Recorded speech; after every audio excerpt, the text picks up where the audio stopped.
Hi everyone, आज अपन पढ़ेंगे तत्वों का वर्गीकरण।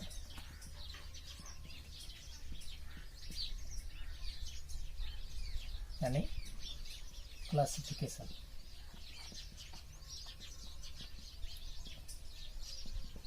अब अपन ने इससे पहले परमाणु सिद्धांत के बारे में पढ़े थे।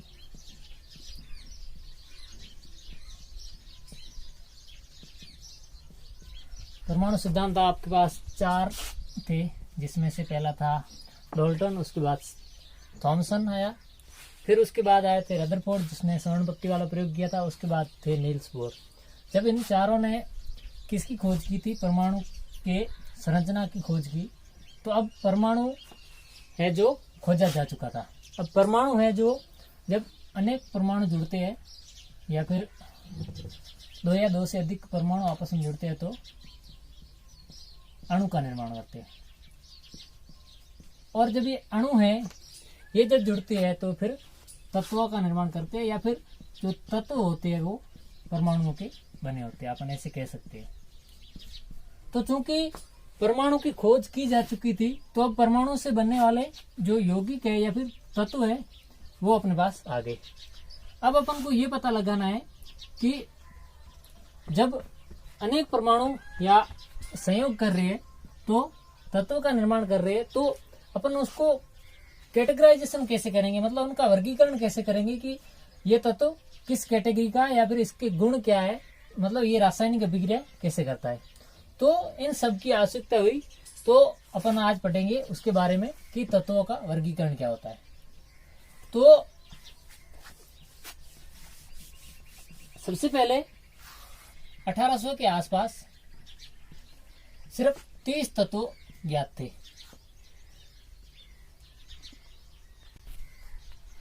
31 थे। फिर इसके बाद में 1865 में 56 तत्वों की खोज हुई। जब ये तत्व इतने खोजे जा चुके थे तो इसके बाद IUPAC का गठन हुआ और IUPAC ने जो 118 तत्व खोजे, मतलब 118 तत्वों को मान्यता दी, यानी कि 118 तत्व खोजे जा चुके थे। अब जब इतने तत्व एक साथ थे तो उनका अपन जो भौतिक गुण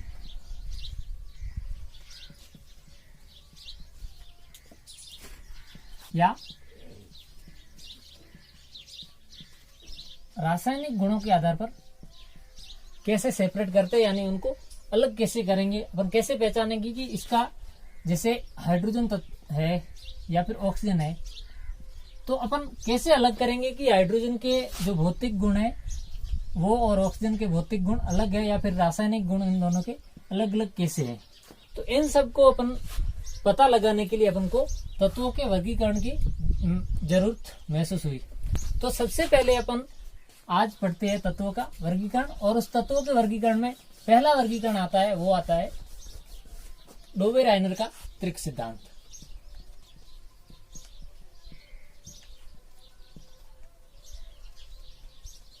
डोबे-राइनर का त्रिक सिद्धांत।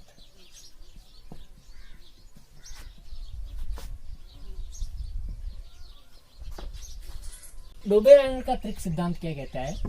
तो सबसे पहले जो डोबे-राइनर से पहले अनेक वैज्ञानिक थे जिन्होंने तत्वों को वर्गीकरण करने की कोशिश की। हालांकि उनका जो वर्गीकरण करने का जो भी मटेरियल था वो प्रकाशित नहीं हुआ, लेकिन जो डोबे-राइनर ने इनका वर्गीकरण किया था वो है जो स्वीकार किया गया। सबसे पहले डोबे-राइनर ने ही तत्वों का वर्गीकरण किया था।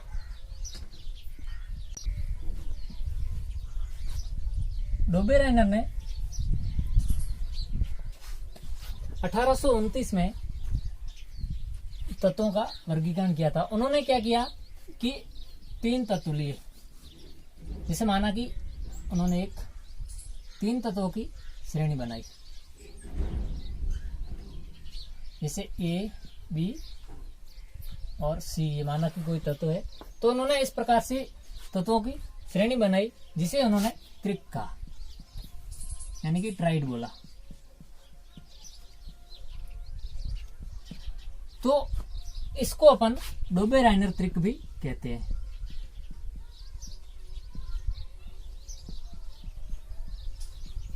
उन्होंने इन तत्वों का जो वर्गीकरण है वो परमाणु भार के आधार पर किया था। यानी उन्होंने जो तत्वों को त्रिक में व्यवस्थित किया था वो क्या था, परमाणु भार के आधार पर। आपको पूछ लिया जाए कि डोबेराइनर का जो त्रिक सिद्धांत है उसके अनुसार तत्वों का वर्गीकरण किसके आधार पर किया गया है, तो वो परमाणु भार के आधार पर किया गया है। उन्होंने क्या कहा कि जो पहला तत्व है और जो तीसरा तत्व है उन दोनों का यदि अपन माध्य ले या औसत ले या फिर इन दोनों को जोड़ करके यदि 2 का भाग दें तो जो संख्या आएगी वो होगी बीच वाले तत्व का परमाणु भार। तो अपन ऐसे कह सकते हैं कि जैसे B का परमाणु भार अपन को ज्ञात करना है तो वो A के परमाणु भार प्लस C के परमाणु भार का आधा होगा। यानी कि उन्होंने क्या कहा कि यदि अपन 3 तत्वों को इस प्रकार से कैटेगराइजेशन करें या उनका इस प्रकार से वर्गीकरण करें कि यदि पहले और अंतिम तत्व के परमाणु भारों का योग, यदि योग का औसत यदि बीच वाले तत्व का परमाणु भार हो तो उसे अपन त्रिक कहते हैं या उसे अपन डोबेराइनर का त्रिक कहते हैं। उन्होंने एक और बात बोली कि जो बीच वाले जैसे प्रथम तत्व और तीसरे तत्व के जो रासायनिक या भौतिक गुण होंगे वो लगभग सेम होते हैं और जो बीच वाला तत्व होगा उसके भी जो रासायनिक और भौतिक गुण होंगे वो इन दोनों तत्वों के बीच के होंगे। यानी कुल मिला के उन्होंने ये बोला कि यदि अपन किन्हीं 3 तत्वों को इस प्रकार से लिखे कि यदि पहले तत्व और तीसरे तत्व का परमाणु भार का औसत यदि बीच वाले तत्व के परमाणु भार के औसत के बराबर हो तो अपन उसे त्रिक कहते हैं, यानी उसको त्रिक में व्यवस्थित करते हैं। और इन जो त्रिक से प्राप्त होने वाले बीच वाला जो परमाणु है या तत्व है उसके जो रासायनिक या भौतिक गुण होंगे वो भी इन दोनों तत्वों के बीच के होंगे, यानी इनके मध्य के होंगे। और उन्होंने सिर्फ 3 त्रिक की खोज की थी। वो त्रिक कौन कौन से अब वो अपन पढ़ेंगे। तो डोबेराइनर ने 3 त्रिक दिए थे। कौन कौन से? पहले त्रिक में उन्होंने एक लिथियम को लिया, दूसरा सोडियम को और तीसरा पोटेशियम को। उन्होंने देखा कि जो पोटेशियम और लिथियम है इनके गुण लगभग सेम है और जब इन दोनों के परमाणु भार का योग करके उन्होंने उसका औसत लिया तो जो औसत प्राप्त हुआ वो था सोडियम का परमाणु भार। तो इन्होंने बताया कि जो सोडियम के गुण होंगे या गुण थे वो लिथियम और पोटेशियम के माध्य थे, यानी कि इन पोटेशियम और लिथियम के जो सामान्य गुण थे उनके मध्य का जो गुण थे वो थे सोडियम के। अब इसी प्रकार उन्होंने दूसरा त्रिक लिया था कैल्शियम, स्ट्रोंशियम और बेरियम का। उन्होंने देखा कि जब कैल्शियम का परमाणु भार 40 और बेरियम का परमाणु भार 137 को उन्होंने ऐड किया और फिर उसका हाफ किया यानी कि औसत किया तो 88 प्राप्त हुआ जो कि स्ट्रोंशियम का परमाणु भार था। तो इस प्रकार उन्होंने एक और त्रिक बनाया जिसका पहला तत्व था क्लोरीन, दूसरा ब्रोमीन, तीसरा आयोडीन। जब क्लोरीन का 35 और आयोडीन का परमाणु भार 127 इन दोनों को ऐड करने के बाद जब इनका हाफ किया यानी कि औसत किया तो ब्रोमीन का परमाणु भार प्राप्त हुआ। तो इस प्रकार से जो ये 3 बीच वाले तत्व है इनका जो भी रासायनिक या भौतिक गुण थे वो बाकी वाले 2 तत्वों के मध्य के थे। तो हालांकि डोबेराइनर का जो सिद्धांत था त्रिक सिद्धांत वो अनेक सारे तत्वों को स्पष्ट या फिर उनका वर्गीकरण नहीं कर पाया, इसलिए ये यहाँ पर फेल हो चुका था। क्योंकि उन्होंने 3 त्रिक देकर जो वर्गीकरण पद्धति थी या फिर तत्वों का वर्गीकरण था उनका शुरुआत की थी। तो अभी अपन ने पढ़ा था पहला वर्गीकरण 1800 तक तो अपन को 31 तत्व ज्ञात थे, उसके बाद 1865 में 63 तत्वों खोज हुई और फिर आज तक अपन आईपीसी घन का अनुसार 118 तत्वों की खोज कर चुके हैं। फिर आता है पहला सिद्धांत डोबेराइनर का सिद्धांत डोबेरेनर ने त्रिक सिद्धांत दिया था, ट्राइड थ्योरी, और उन्होंने क्या बोला कि जो प्रथम तत्व और तीसरे तत्व का जो भी परमाणु भार होगा, यदि अपन उसका औसत निकाले तो वो दूसरे तत्व के परमाणु भार के बराबर था।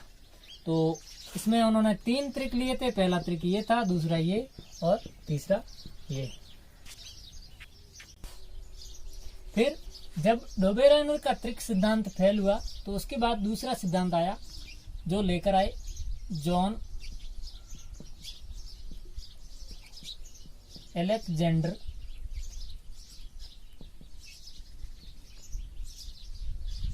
न्यूलैंड।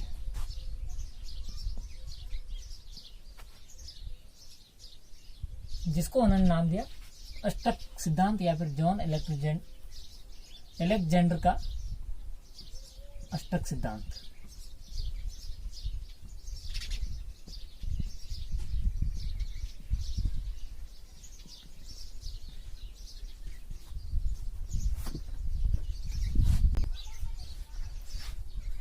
न्यूलैंड्स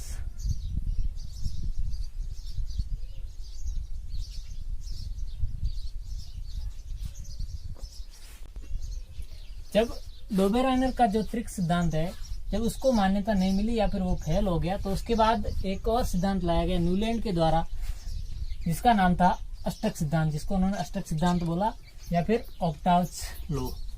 तो उन्होंने क्या बोला कि जो परम तत्व होते हैं, यदि उनको अपन परमाणु भार के आधार पर इस प्रकार से व्यवस्थित करें कि यदि 1 से 8 तक उन्होंने तत्वों को इस प्रकार व्यवस्थित किया, तो उन्होंने देखा कि जो 1 से 7 तक तो थे, उनमें आपस में किसी में समानता नहीं थी, लेकिन जो 8वां तत्व था उसकी 1 के साथ समानता थी, यानी उसके जो गुण थे वो प्रथम तत्व से मिलते जुलते थे। इसलिए उन्होंने इसको अष्टक सिद्धांत दिया।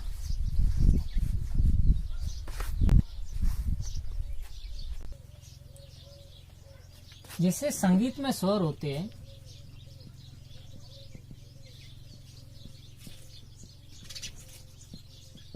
कितने होते हैं? 7 होते हैं।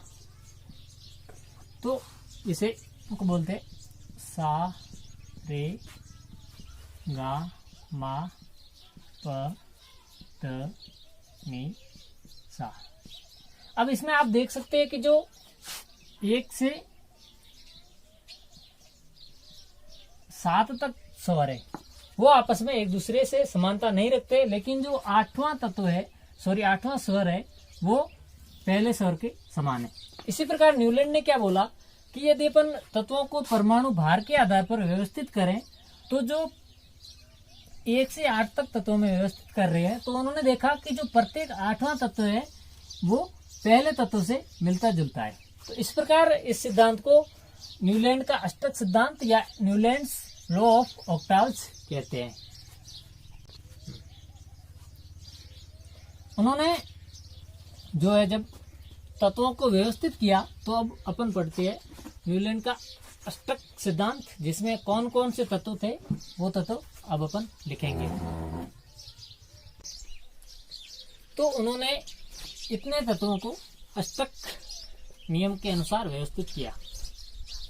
उन्होंने पहले देखा कि जब लिथियम से सोडियम तक के तत्वों को उन्होंने व्यवस्थित किया, तो जो लिथियम है उसके और सोडियम के गुण समान थे, अर्थात बीच वाले तत्व जैसे beryllium, boron, carbon, nitrogen, oxygen और फ्लोरीन, इन तत्वों की जो गुण थे या इनके जो समानता या भिन्नताएं थी वो लिथियम के साथ इनकी समानता नहीं थी, अर्थात ये भिन्न थे, मतलब इनके जो गुण थे वो लिथियम से अलग थे।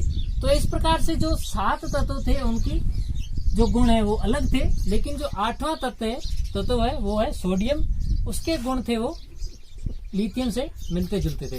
तो इस प्रकार से उन्होंने देखा कि प्रत्येक 8वां तत्व पहले तत्व के 7 गुणों में समानता दर्शाता है। क्या बोला कि प्रत्येक 8वां तत्व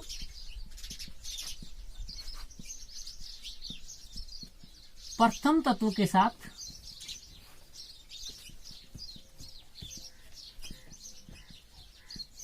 गुणों में समानताएं रखता है।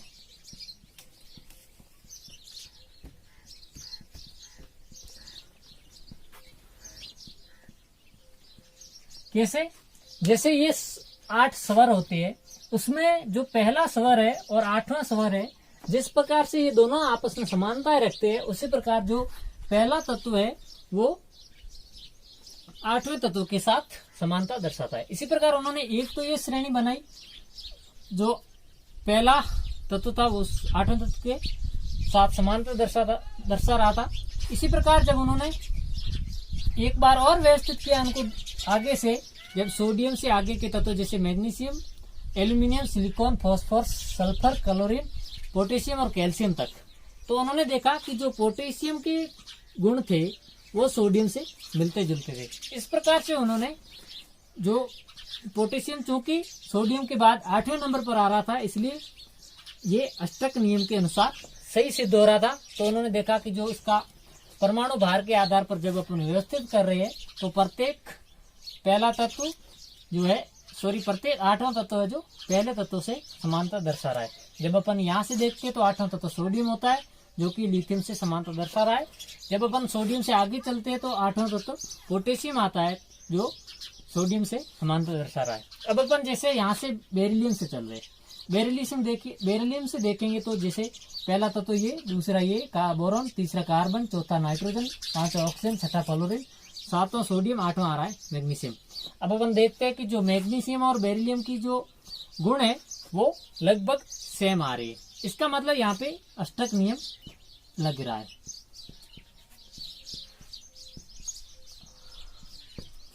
तो ये था न्यूलैंड का अष्टक नियम। अब चूंकि ये जो न्यूलैंड का अष्टक नियम था, ये तत्वों के वर्गीकरण में कारगर साबित हुआ या सहायक साबित हुआ, लेकिन इसकी कुछ कमियां थी, वो अपन देखते हैं कि न्यूलैंड की कमियां क्या क्या थी।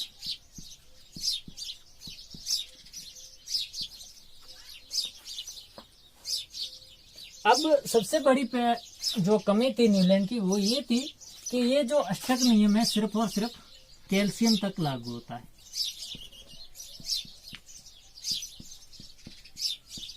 यानी कि अष्टक नियम के अनुसार जैसे प्रत्येक पहला 8वां तत्व है, यदि अपन परमाणु भार के आधार पर व्यवस्थित कर रहे हैं, तो जो प्रत्येक 8वां तत्व है उसके गुण पहले तत्व से समानता दर्शाएंगे।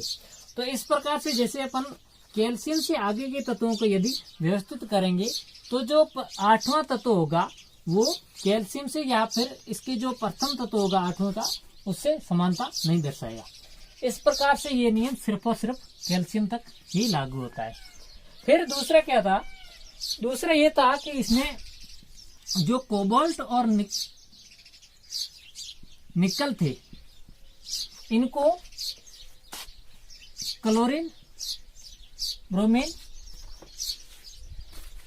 और फ्लोरीन, यानी कि फ्लोरीन, क्लोरीन और ब्रोमीन के साथ एक ही